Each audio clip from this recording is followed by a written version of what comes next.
You're listening to the Packernet Podcast Network.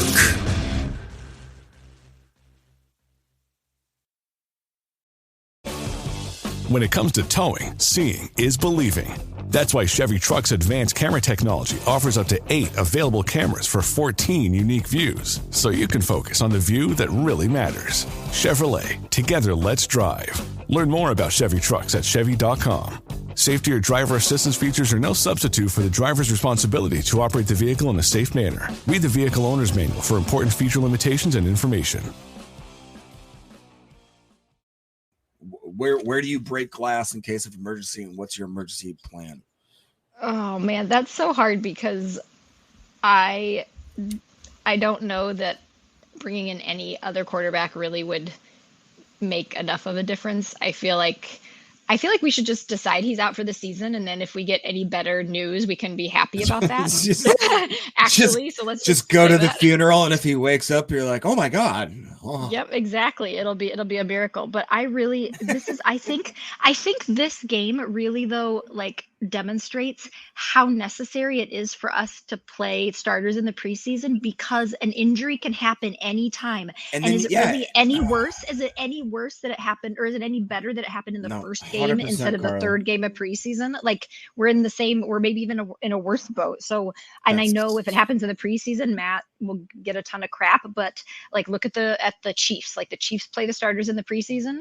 They're the world champs. Like, maybe we should model some stuff, because starting hot, like, we need to start better. And yeah, this could have happened to, it happens anytime. It's just a freak thing, and the injuries can happen. These guys have to be able to play. And if they play together better and more smoothly, maybe they're less prone to injuries, because people aren't just like flopping around trying to figure stuff out on the fly. Yeah, I completely agree with that. We're playing softball and then we're surprised we get freaking hurt. Like, it's just, 100% agree with that. All right. Let's see what else we got in the chat real quick. Ooh, I like John's idea here. Let's move Jaden Reed to quarterback. He can be like our Taysom Hill. We can just have him do everything. I say get Randall Cobb out of the SEC network. Come on, buddy. You're going under center. Let's do this. All right. AFAM says Clifford's must-see TV, so I think he's going to go with Clifford. Let's see here. John in the chat says Sean Clifford would have thrown the ball. He would not get sacked. They like Clifford for a reason. Maybe that was the mistake, of the night. Now, listen, you're talking about a Hail Mary throw, obviously. It's not. The fact that they went with Malik Willis over Sean Clifford, what it tells me, Jacob, is there was somebody at the bottom of that roster they really wanted activated, so they didn't want to have to activate. Well, now you could have deactivated Malik and just brung him up. They thought Malik was ready, right? Again, one play. I mean, what are we talking about? But it did look ugly, though. I ain't gonna lie. For those first couple of plays, that damn worm burner he threw on the sideline was ugly. That reminded me of Tim Couch right before he said, "Guys, I'm gonna go ahead and hang it up." I'll start talking. Yeah. Well, there is hope, though. John said that Favre said, "Hey, guys, come back." I really hope he's joking. No, I hope he's not. I hope he comes back and he lights the world on fire. Well, he's done that a time or two since he retired. Let's look at another play here, shall we? Keep an eye on the chat for me, Jacob. See if you can find anything that everybody wants to talk about. We'll try to take it to an hour 20. Listen, you go when you got to go. All right, and same thing with you, Carla. I can wrap it up by myself here, but all right. So this was the touchdown pass, Jordan Love to Christian Watson, which I thought Christian showed great hands. Another great play design by Matt LaFleur. You can see the pre-snap motion. They come out. And they whatever it was they seen, they wanted to be in 11 personnel, and they wanted to show Dub Nasty at least on one side of the field, and then motion over to trips. So obviously it's gathering information to tell you, is it man or zone? See how they followed over. That seems like that's man coverage. You get the look you want. So they're just going to run this little concept where essentially it's a non-fade to Romeo. You got the isolation play out there. And also what Jordan's looking at is here in the middle of the field. If space opens up, then you hammer this slant to Christian Watson. You've also got Jaden Reed on the cheap motion in the flat here. So you're trying to pick your spot here. You can go to the flat, or you can go see how 32 dives down. That tells you man coverage. Hammer that slant. Great read. Got the ball out quick. You know he didn't even have the laces. just a nice little play there inside the 5. It's just a damn shame we can't get the running game going inside the 5. And listen, that's the toughest place to run the football. There's no doubt about it. But, man, that defensive line, they were phenomenal. You see number 8 coming up and filling the gap right there too. It looked like probably an RPO look, to be honest with you, one of those lookies. So there was your touchdown pass to Christian Watson. Christian, how many targets did he get, Jacob? Do we remember how many targets Christian got? That wasn't a lot. I know that.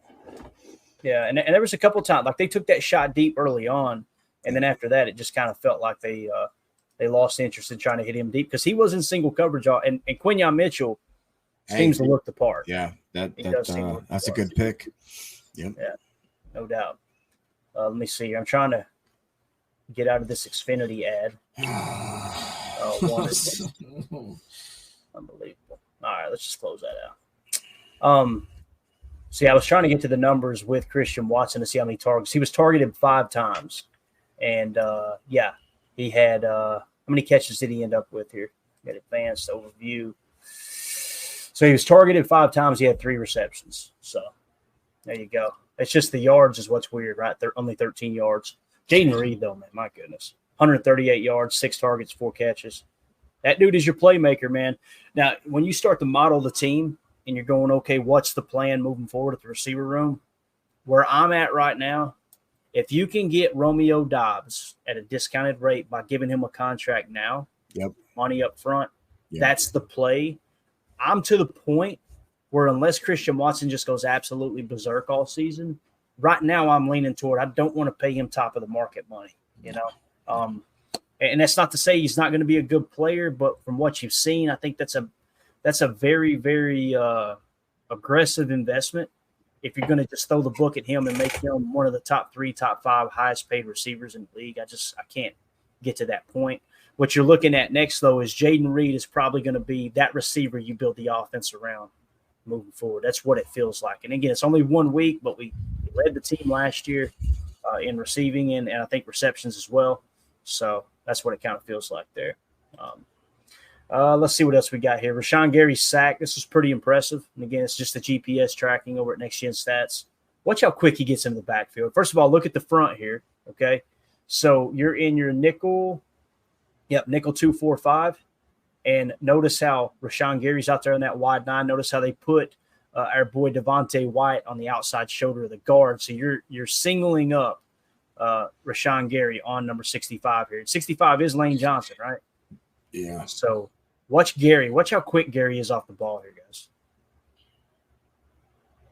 That is wild. Jeez. To beat Lane Johnson on his outside shoulder like that. I mean, that. So they claimed, remember, during the broadcast, they were like, the offensive line must have heard something, or they thought the play was blown dead, is what they claimed, because of the fact that Gary had such a great snap. I just think Gary jumped it. I just think he jumped it that great. Yeah, and you've seen Kenny all night jumping the snap count. He to me, he looked like he was getting off the ball really well. At one point, he actually got called for offsides. Real quick. It was Slayton that got called for the tush push offsides. Remember that? Mm-hmm. Yeah, that was tough, man. That was rough, dude. That's the one thing you can't do in that situation. It's the one thing. Yeah. Did you agree with the way I didn't like? I just didn't the way that they the way that they actually set up for the tush push, where they have the 3 D tackles basically like an inch above the ground. It's like, aren't you immediately just telling them like, okay, pin me down, then you have your next layer of everybody else coming on top. You have to have the linebackers. It's like, maybe engage him up top a little higher. You know what I'm trying to say? Like, it was a weird way there. It's like, well, you know that I'm going to do nothing but just pile into the ground because that's the only angle I can take with that. It's like, I don't know. I just didn't like the way they handled that. The only way you could do it is have like a Polamalu flying over the top and just grab the guy by the waist. By the way, I'm going to hold the mic up for this. If anyone has a Polamalu out there, we'll take him. All right. Send him over, please. Dude. To me, that's how it's coached. You submarine at the line of scrimmage. The goal is to take the offensive linemen off their feet so they can't get a push. And I know what you're saying. It's frustrating because now the quarterback can just go over the top. You know, I got you. It's one of those plays. I think it's the most boring play in football. And the fact that it gets so much notoriety, and I understand why people talk about it, because Obviously, it's been very, very successful for the Eagles, but it is just a boring ass play, man, to be honest with you. They're going to draft some like Cirque du Soleil people that can just fly over the top and do a somersault or something into the end zone. Do it. Let's go. That would be a little more exciting. Do it. God dang it. Something. All right. You said Willis has this, Jacob. Did I miss something there? I don't know what that means. It's Mark. Willis has this. Like he's gonna get it. He can. Oh, okay. I got you. Yep. I like the optimism. R.E. Iron Miner says, Eagles are very good. We did not execute. O-line was in trouble all night. Field sucked. We stayed in it all game. Very true. Lacked the execution to get it done. However, I think J Love was on his way to score. You know, I was sitting there thinking too, man, like, hey, if he goes down and wins this ball game, we're probably not even talking about all the debacles that happened during the game, right? A win cures everything. But again, I think we're going to be fine. Love is the main issue, right? In everyone's life, love is. Isn't it? Yeah. So obviously, hopefully Love isn't out any more than 4 games. That's kind of where I'm at right now. And maybe that's wishful thinking. I'm sure it is. But this was a game that wasn't a slam dunk, man. Just wasn't a slam dunk. Just randomly, real quick, guys. We have 600 people watching right now for some reason. Go ahead and give us a like, do a subscribe, and if you could, share our post to whatever social media you have so we can have other Packer fans find us, and then we can all wallow in our remorse and our sadness together. Or at times of happiness, be happy. But yeah, right now it's definitely. Heard it from I think a we're all fan here. right here. We're all here trying to like just figure out what the heck we're gonna do next. And right. I know what I'm going to do this week. I'm going to try to put us together a Chalk Talk episode. That's the goal there. Today's Mandy's birthday, so shout out to the wife. Happy birthday, Mandy. 24 years old. And people going, damn, Leo. Yeah. Now, but we got plans tonight, obviously. It goes without saying. I might do another midday show later on if we get time. I got to see what the exact plans are. We're definitely going to go watch Beetlejuice, though, for all you 90s people that grew up in the 90s. The new Beetlejuice movie is out. So Jacob has no interest in that, do you, Jacob? I haven't even seen the original one. Carly, have you seen Beetlejuice? That, like, when I was, maybe 10, that original I got to throw the flag cartoon. on both of you. Both of you are flag here. Nah, it's a pretty good movie. At the time it came out, it's one of those really popular movies. Anyway. Are you talking about that old mayor from Chicago? She looks like Beetlejuice. Oh my goodness. This is off the rails. It's too early for this. You talking about this mayor right here, Jacob? No, Lori Lightfoot. All right, Jacob, stop it. Sorry. God, Monty. Anyway. All right, so you guys want to add anything to R.E. Iron Miners? Hey, did you see we have a new member? Clayton, we have a new posse member here. Yeah. Jacob literally just said, hey, we got over 600 people watching. And he said that now is the time for me to get this message out. So, yeah, we do. You're right, Carly. We got a new member, Zachary. I'm not going to say the last name because I respect you too much to butcher it, buddy. But thanks, Zach. Appreciate you becoming a YouTube member, man. We'll make sure that we include you in the giveaways, all that good stuff. But thank you so much for supporting the channel, pal. We appreciate you. This right here. Some people would say this is a hot button topic, a hot take. Josh Martin says Watson is our number 3 wide receiver now. I mean, it's hard to argue with it. When you say number 3, you mean the 3rd best wide receiver on the roster. I can't argue with that, Josh. I really can't, man. I think that's the problem with the whole number 1 wide receiver talk. Everybody has the things that they're good at, the strengths, the weaknesses, right? Like we always, Jaden Reed is quickly starting to convince me he does not have a weakness. I mean, the guy can create separation. He's got amazing agility, amazing athleticism. And it's okay, well, how's his hands? Did you see that catch at the end of the game on the sideline? Yeah. And that's with the game on the line. Like this dude, man, Bird is him. There's no doubt about it. So, as far as who would be the 2nd best wide receiver on the team, I think it'd probably have to be Dobbs. Yeah, it'd have to be Dobbs. So I would go Reed, Dobbs, Watson, Wicks as it sits right now. And again, Wicks that's coming off of one of Wicks's worst games of his young career, right? I mean, he had a rough time last night. There's no two ways about it. But how do you guys feel? Carly, what do you think? How would you list the wide receivers as far as 1, 2, and 3 in terms of you can only put one receiver on the field? That's the best way to ask this question. You can only put one receiver on the field. What receiver are you putting out there? Well, I was going to say that you better be careful because if Matt LaFleur hears you, he's going to be getting a puke bag. But so I just want to stay away from that. Man, the number one receiver talk, Carly, it makes me feel the same way because people, when they say that, they don't even know how coaches think in terms of deployment of wide receivers. And, okay, we're going to put this guy in a position to do what he does well. It's just you need a number one. They're playing Madden going, all right, why don't we have a 90 overall receiver? Anyway, go ahead. Yeah, but I think but the way you asked it, like if you can only have one receiver on the field, I feel like if I have to, like the game's on the line, you think play or not play, I'm gonna like Jaden Reed's the one I want out there. I trust him to do something to make the play happen, get open, all that stuff. From what I have seen so far. Got it, Jacob. What about you, bud? Sorry, I was reading the chat. What's the question? What do you think of the mayor of Chicago? No, I'm just kidding. So, wide receiver wise, all right, wide receiver. If you can only choose one wide receiver, and you don't even know what the play call is. It's just you got to choose one receiver to put on the field. Who's that receiver you take? Dobbs or Reed for sure. Yeah. Gotcha. Would you take? You got to answer the question, Jacob. This isn't. Listen, you're not in the Senate, all right. You're not on the House floor. You have to answer the damn question. Dobbs. You go Dobbs over Reed. Got it. Yeah. I can respect that. All right. Kick off the 2024 football season with Prize Picks, America's #1 daily fantasy sports app. It's the easiest way to play. Just pick more or less on 2 to 6 player stat projections and watch your winnings roll in. This September, get automatic win every week by picking Caleb Williams to get just 1 passing yard. That's right, 4 weeks of free wins, but only if you jump on it before September ends. And don't forget, you can win up to 100 times your money with as little as 4 correct picks. Prize Picks even has injury insurance, so if your player leaves the game early, you're still in the game.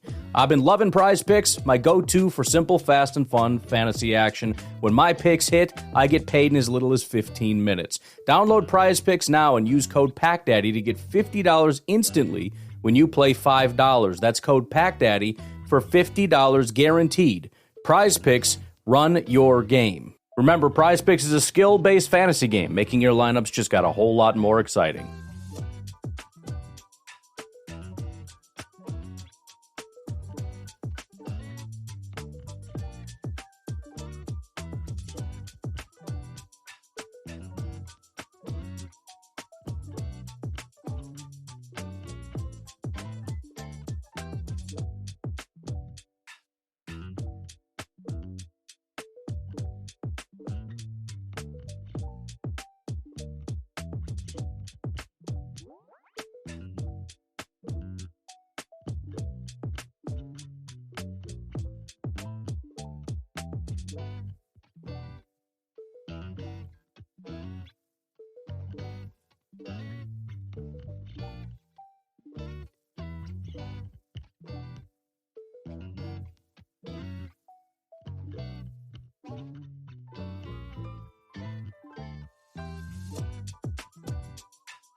So me and Carly said Reed, you said Dobbs. There you go. But again, I don't think any of us, and maybe Carly, I don't want to speak for you. Do you see Watson as a number 2, or do you see him as a number 3 as it sits right now?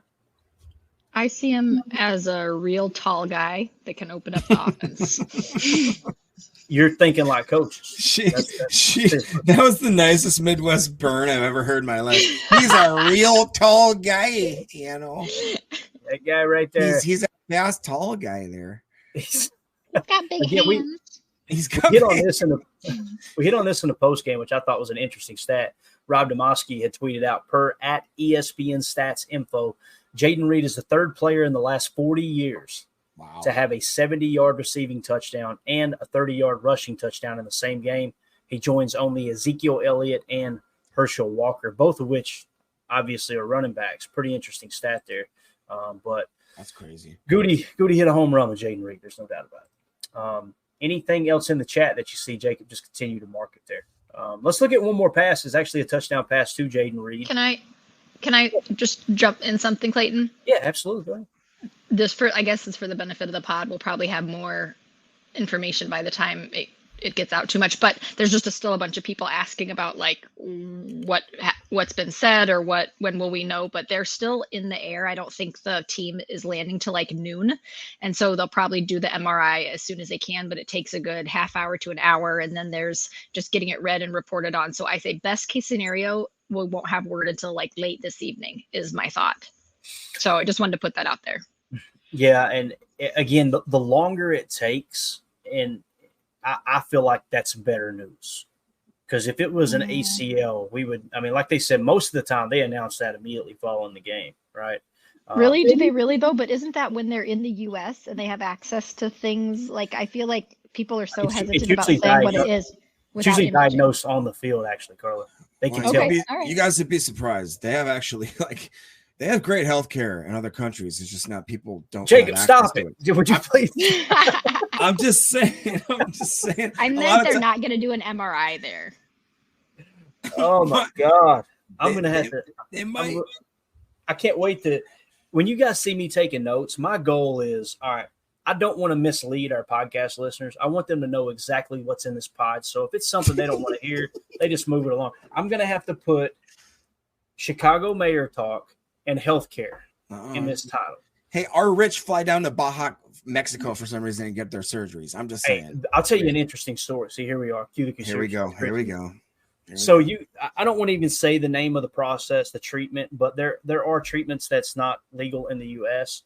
Hearing AJ Hawk talk about how someone approached him, a friend approached him and said, "Hey, you need to talk to this doctor about getting this straightened out." They literally said that the way they did it was they would put you in a private jet, fly you out of the country over the ocean, do the procedure, and bring you back so it wasn't illegal. And you're watching dolphins swim the whole time you're in the bay. It's supposedly just about the same price as it is here. What is wrong with you? What is your problem? Nothing, man. I'm good. Jeez, you should probably go work in one of those nursing homes. I bet they're really good down there too. This show sucks. So bad. Oh boy. Wide receiver room talk. We'll just leave it at that. I'm not going to mention that we don't care politics. All right. They're going to be mad at me on the pod, but we did the best we could. Let's see. You got a couple marked here. Hopefully, I didn't read them, so hopefully they're not inappropriate. I don't know. John Schmidt says, "Remember when we thought Rodgers was done for the year and he came back after halftime? I feel bad for. Let's see. I feel back. Well, I think he meant bad. I feel bad for and immediately having to get on that flight. Now, hey, that's John. That's a great point. Like the second they get that puppy in the air, that thing's going to blimp up like a balloon. Man. Just another negative that goes in favor of Jacob's argument here that what the hell are we doing playing over there, right? I mean, you're talking about 10 hours in a plane. Whew. That would suck, man. That would absolutely suck. So Zachary Hill in the chat said the field condition last night has to affect someone like Watson more, I have to imagine. That's a great point, Zach. I didn't think about that. Did you guys see the drop in the end zone? Well, I don't think it was a drop. The announcer said he slipped. I didn't feel like he slipped on that. I know. The whole time I was like, yeah, he slipped. To me, it looked like a bad throw. Do you agree, Jacob, or am I missing something? Yeah, I agree. He let him way too much. And same thing. I was like, oh, man, I can't wait to watch the slip so I can blame it on the field and blame it on Brazil. And then I was like, that looked like a bad throw right there. But I will take was that the one where he laid out for it and extended to try and catch it? Yep. Yeah, I didn't see a slip on that one either. Right. So you two felt like it was just kind of a bad throw? Is that what you thought, Carl? Yeah, but I guess I didn't see the entire cut. Like maybe he slipped earlier and so the timing was off, maybe. But still, he was definitely led too far out in front. Gotcha. Okay. All right, let's see what else we got here in the chat. Zachary says, our newest YouTube member, appreciate you, buddy, said, I feel like Dobbs is a mix between Randall Cobb and Jordy Nelson. Jaden Reed reminds me of a Deebo Samuel. I could see that. Definitely in terms of deployment with Jaden Reed, they see him like a Deebo top wide receiver. I feel like he's quicker than Deebo, but maybe he isn't. I know you're not comparing him to a T, but as far as Dobbs being a mix of Randall Cobb and Jordy Nelson, strong hands on the back shoulder fades, right? But also quick enough to kind of work across the middle. Very scrappy in those double coverage balls. Remember the one last year, Jacob, where Love just chucked it up and it fell perfectly into Dobbs in his lap as he's falling backwards. He's falling down, going, "Oh God!" So yeah, I can see that. I think that's a good description, Zach. I agree with that, and it's just that's why it was a little bit disconcerting today to see that Dobbs was one of those ones that had a drop issue, because it's like that's not his MO. He is usually so sure-handed, and I think the nerves probably got a lot with these guys. This was, we are the youngest team once again, almost by a large margin. This year we have the youngest team, so traveling 10 plus hours, I don't care how close we stayed to the stadium. You go in there, the stadium's basically a mud puddle with grass on top. It was adversity. We faced a lot of adversity, and Clayton talked about how if you had to pick a game that we dropped, this is probably the one. And unfortunately, obviously things didn't go in our favor, and it might have been really real bad depending on what happens with Love. But going forward, I don't even know. I'm going to try to stay positive. I don't know what Malik Willis can do, but if we can keep this going if we have to miss him for 4 games, we still have hope. If we miss him for maybe 6 games, we still have hope. If Malik Willis can win us maybe 2 or 3 games, I mean, hey, let's start thinking about it, because I think he was one of the top quarterbacks picked in that draft. He was picked there for a reason. He's got talent. We traded for him for a reason. So, no. Jacob, I don't even have, after this game last night, I don't even have faith that the Packers can win themselves Carly. 2 games. Jesus, I'm trying to be helpful here. But seriously, it's like we're going to throw a new guy in there that's just been there for 3 weeks and then expect him to get better with and be able to do stuff that the Packers aren't even doing with their starter. Like we gotta get some stuff together. I don't know. It was ridiculous. I love Twitter. Like I just got called out by an Eagles fan because I said double down on it. You know what I mean? And he basically brought the receipts. So I showed the receipt gif and said, "Hey man, good game. You guys earned it. Whatever. Good luck this season." You got to own it. Don't delete those tweets, guys. Don't be those people. But this exchange right here just had me cackling. So we show this video, right? And this is a Bears fan that said he's history. He's gone, right? Thomas Austin said, and yet we'll still be better than Bum Williams, right? Talking about Caleb Williams. Look, wrong. I love Twitter, man. I'm just telling you. The exchanges on there are awesome. It's better than anything on cable, I promise. All right. R.E. Iron Miner says sprains can be a long injury as well. Connecting tissue is tough to heal. Love will get the best of care. I mean, it's a very, very good point, Iron Miner, that we don't know. We shouldn't be talking about it, but I don't want to be. I'm not going to be that podcaster that says, don't talk about it till we know. And most of the time, those people, if you really follow their account, they don't want anybody talking about it until they get a little inside information so they can come out and say, we had it first. Oof. So, boy, what do you got there? Nate's going hard in the paint. Why would you mark it if it's bad, Jacob? It's not. Well, I mean, it's a bold take. It's a bold take, Cotton. Let's see how that works out. All right, let's hit it. Nate Anderson in the chat says, Love can go elsewhere for all I care. He didn't deserve that contract at all. The Packers had 30 years to do something. So it is what it is. I'm trying to use the proper pronunciation here, or a punctuation rather. Pack fans want to give Jets fans crap last year. Karma. Just saying. So, Nate, I don't blame you. I blame Jacob. I'm not sure why we put that one up there, but Jacob, you're fired. You're fired. Jacob said, if I'm miserable, everybody's going to be miserable. That's a take. I mean, that's a take. Yeah. Those people, you couldn't find them last year in the second half of the season. That's the problem I have with it. So, as the as the show once said, you take the good, you take the bad. I don't know the rest of it. So, Bold strategy, Cotton. Let's see how it plays out for him. yeah, see, like Fred McFarley gets it. Don't platform the trolls, Jacob. Hey, that guy used to be that guy's made productive comments before, so I'm just saying. That guy, you know him well, don't you, Jake? You know. All right, so can I give another take just so that no one thinks I'm a hater of this team? I feel like I have to redeem myself. All right, let's hear it, Cole. You got the floor. I was super excited though about the offensive schemes and different things that Matt, drew up, and the fact that we were still in the game despite all the horrendous mistakes. That got me really excited about what this team can be if we can put it together. So I'm really rooting for it. I'm hoping this isn't that bad. I'm hoping we get back in. Even if we end up just being like the wild card and have a playoff run, overall, I just want J-Love to be healthy, right? I want this to come back and him to be okay. Cause this is just one game. But we're talking about a guy's career and his future. So I'm rooting for the team all the way. Yeah, no, I thought Matt was in his bag last night. I'm not going to BS.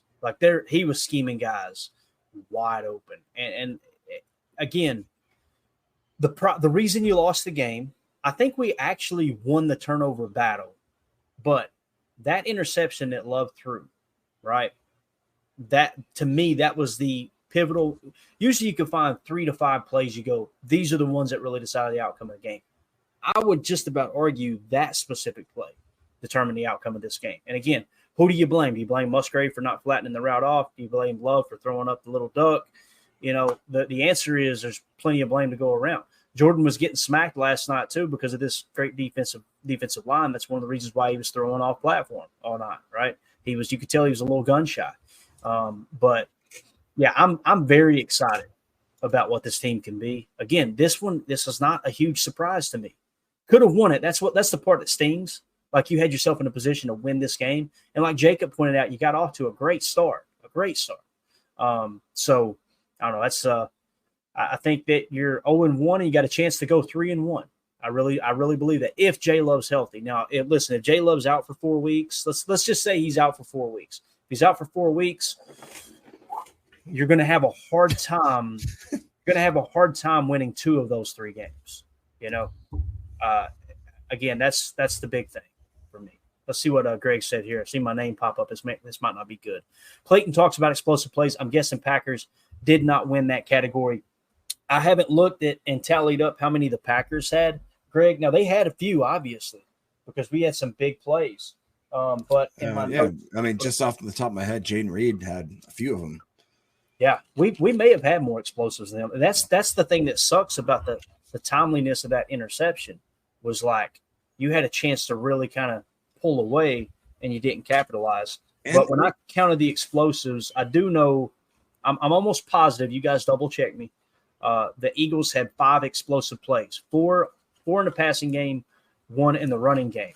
I feel like our defense played better than the score entails, but you can't give up 34 points and expect to win the ball game. You just can't do it, man. You can't. Yeah. So that was rough. One other bright side is I thought that Emmanuel Wilson played really great every time we put him in. I mean, at the point when Josh Jacobs didn't seem like he could get a yard, Emmanuel Wilson went in there and he looked like he could, like a hot knife through butter. He was slicing through that, and he actually looked good in the pass protection. And I thought that he looked good as far as a receiving back, just for whatever it's worth. I thought that was a good, if we want to highlight some sort of a sunny shining on an absolute downpour of a crap day. Yeah. Dakota, good to see you in there, buddy. He says, if the field was slick, Love wouldn't have the most stable base while throwing. Little mini slips can change the trajectory of a pro throw pretty drastic. I think it's a great point, Dakota. That's and again, I know you're not making excuses. There'll be people in the chat going, "You're just making excuses." No, that's a real thing. Go out there and throw a football, try to plant and throw on a slick field, and try to do it on a dry field. There's a dramatic difference for sure. That might explain why he was trying to throw off platform so much, right? Afraid to plant his feet. Harry Cheese in the chat, probably my favorite YouTube name. Clayton is just execution. You trying to execute me? Clayton is it's just execution. Hopefully, is what thought I was in trouble. The team had every opportunity on both sides of the ball and did not finish or couldn't remove head from keister. We'll leave it at that. But I can't disagree with that. It's true. And here's the thing, like the discouraging thing, although it doesn't surprise me, is the same issues we had with defense last year. You've seen them last night. Bad tackling, blown assignments. Jair got cooked. I'm sorry, Jair. I've been trying not to say it. I'm thankful for the pick, Jacob, but he got cooked. Jair's a liability. He's not a top 5 paid cornerback in this league. If anything, like Stokes played great. Stokes played better than Jair did, in my opinion. That's just my opinion.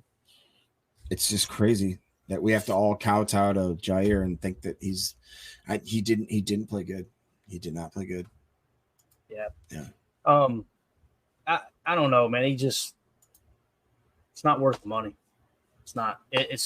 If you remove the name, remove the sport, remove everything about it, and you Professor says one game. I've said this for years, just like Clinton saying, no, it's not one game. Bro, I've been on Jair for a long time. And Professor Cakes, I love your name. We have highlighted your name several times. You've been in here. We have talked about Jair for 2 seasons now, 2 full seasons. This is going on the 3rd. He's the highest paid corner in the league. When A.J. Brown literally takes 1 step to the sideline and then cuts back across his face, and Jair looked like a lost puppy, bro, listen, the interception, again, one of the only things that went right for us in the second half was Jair getting that pick. That was the second half, right? Am I thinking right? The pick. But you gotta call it, man. If you see it, you gotta say it. You can't just pick and choose. And so when I read that comment, Cakes, I'm not trying to pick on you, man. This is my opinion. I'm being real. When I read that comment, I think, okay, so we're not allowed to say anything negative about Jair. He's the only player in the entire organization since I've been a fan that has got suspended for a game for something he did towards the team. Not performance enhancing drugs or anything like that. I'm talking about how many times is this stuff going to happen that we go, Lee, if he was making $12 million a year, I'd be okay. He's a good player. He's the highest paid corner in the league. If you remove the game of football, you remove Jair, and you just say, okay, business, here's a potential asset. Here's the return on that investment. Do you want to make that investment? As an investor, as a business owner, I'm going, no, not doing it. It's not even close. It's not even close. I think one of the biggest issues is Jair is one of the funnest guys to watch it. Like, you hear the sound drops we've got for him. You hear his teammates talk about how they love him. Think about what he said for Braden Narvison when they said, hey, this dude's a real deal. Like, getting behind his guy. Remember Jay Love last year? Comes up behind Jordan Love, puts his arm around him. This is the best quarterback in the league, right? Like, he is a great teammate. There's no doubt about it. But on the field, man, sooner or later, something's got to change there. They got to, man. Let's see. J Dome says, besides Minnesota 2 years ago, when has Jair earned his money?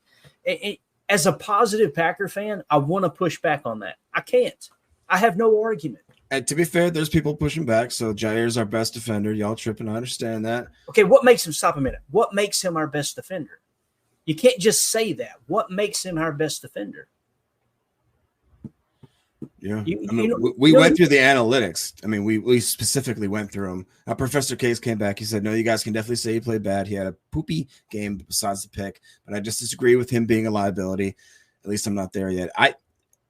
If you remove the salary cap, I agree with that comment. Yeah. Wait, so I have a question though, Clayton, I want to not really challenge you because you know a heck of a lot more about this than I do, but I do want to understand better. But like, if the only way the salary cap thing is a liability is if you're paying the player so much that prohibits you from going out and getting another person better, but that other person also has to be available. So what other person could they have paid instead of Jair? Over the last 2 years, there were many cornerbacks. I can make you a list. I need a little time, but you know what I mean? And here's the way I look at it, Carly. Like, what, as a fan, what's most important to you from the cornerback position? Like, what a couple of the key things I look at is like passer rating when target. How successful is a quarterback when they target the receiver you're covering, right? Carrington Valentine, Corey Ballantyne had a better passer rating when targeted than Jair last year. So then you go, okay, what's about turnovers? That's where he did show up last night. He got a turnover. That's huge. You can't, you know what I mean? We talk about the turnover battle all the time.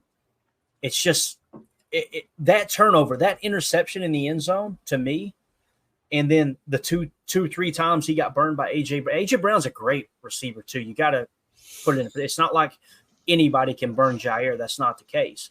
But a true number one wide receiver on what's supposed to be the best. His salary says he's supposed to be the best cornerback in the league. Yeah, the best. I feel like he plays good, not great, not elite. He's a good corner. The problem is, and this is when you're talking about modeling the salary cap, when you overpay for good, you get yourself in a bad situation. You look up at the end of the game and go, damn, we give up 34 points, right? You're willing to overpay for great. You shouldn't be willing to overpay for good. I feel like he's a good corner. Shave $10 million off his cap hit, I have no problem with Jair. Him being the highest paid in the league, that's Michael Moore says Jair was. Oops, sorry. That's all right, man. I know you're just rattling through him. Jair was barbecue chicken last. I'd like to have some barbecue chicken. He needs to be called out. Hey, listen, well, Michael, I appreciate the support. He's not watching the show. Right? We're just fans reacting. Michael. I don't think Jair is sipping his coffee right now going, man, I really let those guys down. That guy with the beard, he really liked me. But I understand what you're saying too, man. Like, I feel like he's gotten more grace than any player, you know? And again, he's not the reason we lost the game.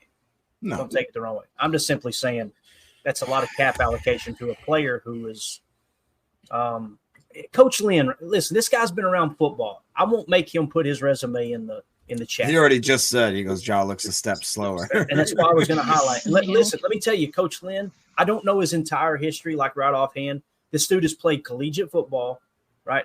He's played in the Arena League, and he coaches football. He knows more football. He's forgot more football than I will ever know, Coach Lynn. I just about guarantee you that.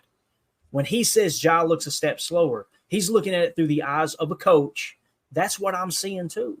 Like, I can't push back on that, man. Can't push back on it. Another comment he had there, Quay still having issues in the run game.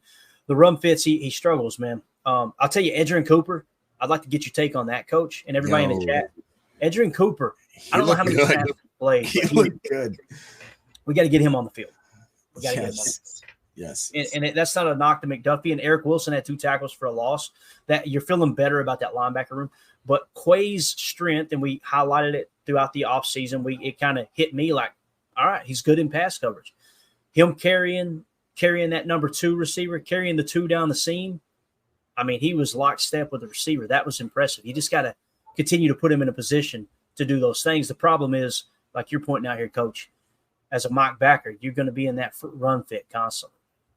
Yeah, we got almost 800 people in here. I don't want to end the show, but we're going to have to end it. My wife's going to kill me. Well, it's not her birthday or something, you know. Like, she's downstairs. Like, I can't believe you're even doing this show, Clayton. You go celebrate your wife's birthday. I just picture her sitting at the table with a birthday hat on sideways and a candle just burning. The candles are almost burned. Yeah, just down to the cake. The reality is, when I came up here, I said, hey, I'm going to go knock out the show. She was asleep on the couch, snuggled with her German Shepherd. So she's all right, guys. Whatever. Yeah. Cut me a break here. Andy APAC, I want to hit this real quick. He had a couple comments that I missed earlier, unless they're still marked. Actually, this one. Let's hit this one from earlier.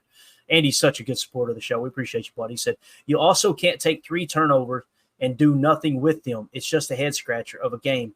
Why aren't they prepared and disciplined? This is Emilio's. If you took a live cam to Emilio right now, he's spooning with a My Little Pony doll in his race car bed right now, right? Some people are going, what the hell's a My Little Pony doll? Go Google it. All right, I'm that old. He pointed this out. The red zone efficiency was just horrible. And Jacob, it goes to what you were saying too. Like, you gave him a really good start. Everything you're saying is true, man. I think there's a good balance here between us, to be honest with you. Like, you're pointing out, look, you got to capitalize on that great field position early. I agree. But also 34 points. Whoa, you know. And the turnover did aid in that, where Jordan gave them the ball, because that was like on our own 20 or 30, right? Am I thinking right? Yeah, we were way down there. So, but thank you, Andy. I wanted to highlight that for sure, man. Appreciate you swinging through.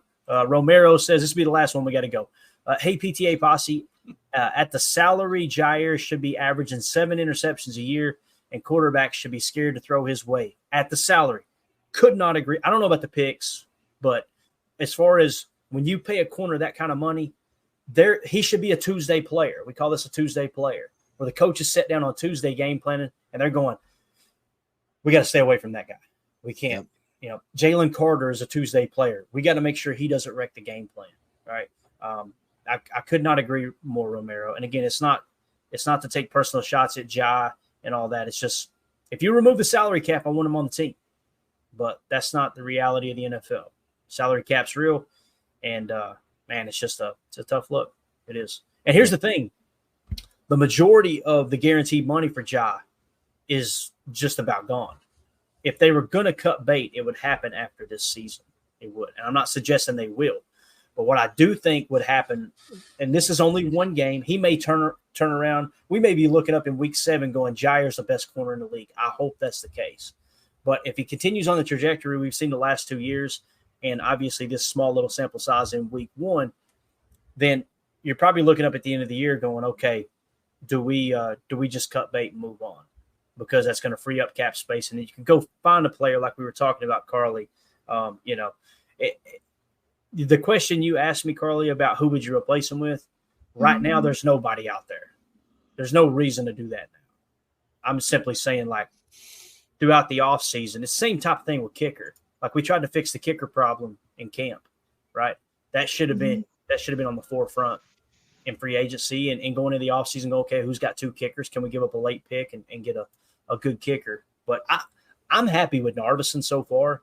I don't know how you guys feel. I think I know how Jacob feels, but the extra points, man, they were right down the damn middle, and he looks like he's got a booming leg. So no, I honestly like the guy's confidence. He looks like he's got a booming leg. I just think it's ironic that here we are talking again about a kicker missing a kick, and it's like, I understand we said it would happen, and here we are. I didn't see that one. How close was it, or was it really wide? What was it? It was close. It was close. Very close. Okay. It wasn't like it wasn't a bad kick. It was just, and I feel bad for the kid because basically, he has to be absolutely perfect, or nobody's gonna ever love him again. His own mother could kick him out of that house because he missed a kick. I tell you. Yeah. So I want to give a shout out, and we're done. This guy Jason, I don't know the exact Twitter handle. I don't want to close out the actually maybe I can. Hold on a second. At JGS11477 Hembubger789 says now he actually sent me a Cheesehead TV tweet here, and it says update on Jordan Love via, I'm saying via, I got enough reinforcement, I'm going to continue to say via Matt Schneidman. It says quote, I saw him leaving the locker room. Let me do it this way. Quote, I saw him leaving the locker room under his own power. It didn't seem like he had too noticeable of a limp. All right. And again, this is just his interpretation of it. And then, of course, Jason that sent me the tweet said, good news, ? I don't think they let him walk around without crutches. If they had any inclination, yeah, that it's an ACL tear. I'd have to agree with that. So listen, everybody enjoy your Saturday here watching college football. Prayers going up to number 10. We might look up and they say, hey, it's week to week. That would be phenomenal. I'm just trying to prepare myself for 4 to 8 weeks is kind of what I'm looking at. So There you go. And again, like I told Emilio, when we're down there in Nashville in a couple of weeks watching the Packers play, might be the Malik Willis revenge tour. How fitting would it be if they deactivated him and put Sean Clifford in as starter? So anyway, special shout out to Ian. Thank you for the super chat, Bob. And Zachary, thank you for becoming a YouTube member, man. Hopefully see you in here in the near future. Everybody in the chat, y'all made this show. That's what I want these day after the shows to be, or day after the game shows to be, because I want to get your all's reaction. That's the reason it's called Packer Fan Total Access, is we want the Packer fans to have a place to come and get their opinions voiced, as long as we do it in a respectful way and not tear each other down. That's the goal here. So, with that being said, Carly, thank you for jumping on. Jacob, thank you so much. And Carly, I've talked to Mandy. We're about to do some shopping around. We got some autographed memorabilia. We'll definitely do something for the kids there at the school to donate on behalf of PTA and all of our listeners and all that good stuff. So really excited about that. One last shot at the real enemy here from the game. And his twin brother, who one of the best police officers Reno's ever seen. All right, we're out. Thank y'all. For those of you listening on the pod, thank you for making us a part of your day. As always, let's go out and be the change we want to see in the world. Also, Bon dia. All right, go Pack, go. Hey, I'm Ryan Reynolds. At Mint Mobile, we like to do the opposite of what Big Wireless does. They charge you a lot, we charge you a little. So naturally, when they announced they'd be raising their prices due to inflation, we decided to deflate our prices due to not hating you. That's right. We're cutting the price of Mint Unlimited from $30 a month to just $15 a month.